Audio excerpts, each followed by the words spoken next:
Hey there, tech enthusiasts. Welcome back to our channel, where we break down the latest Microsoft tools to make your digital life easier. Today, we're tackling how to sync SharePoint with OneDrive in 2025. If you're juggling files between SharePoint for team collaboration and OneDrive for personal storage, syncing them can streamline your workflow and boost productivity. Let's dive right in. First off, why should you care? In 2025, Microsoft has made syncing even more seamless with updated features like better real-time collaboration and enhanced security. This means your files stay up to date across devices without the hassle of manual uploads. To get started, make sure you have a Microsoft 365 subscription, as it's essential for both SharePoint and OneDrive access. Step 1.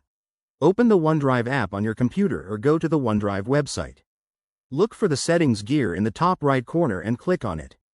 Under the Sync and Backup section, you'll find an option to add a SharePoint site. Click that. Step 2. Enter the URL of your SharePoint site. If you're not sure what that is, head to your SharePoint portal and copy the address. Once entered, authenticate with your Microsoft credentials. This might involve a two-factor authentication step for security. Step 3. Select the folders or libraries you want to sync. You can choose specific ones to save space, especially if you have large files. Hit Sync Now, and OneDrive will start the process.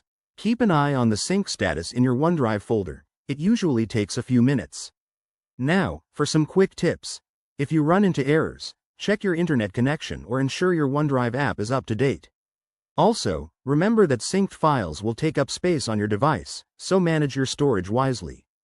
In 2025, look out for the new AI-driven sync suggestions that help prioritize your files. And there you have it. Your SharePoint and OneDrive are now in perfect harmony. Give this a try and let us know in the comments how it goes. If you found this helpful, hit that like button and subscribe for more tech tutorials. Thanks for watching, and see you in the next video.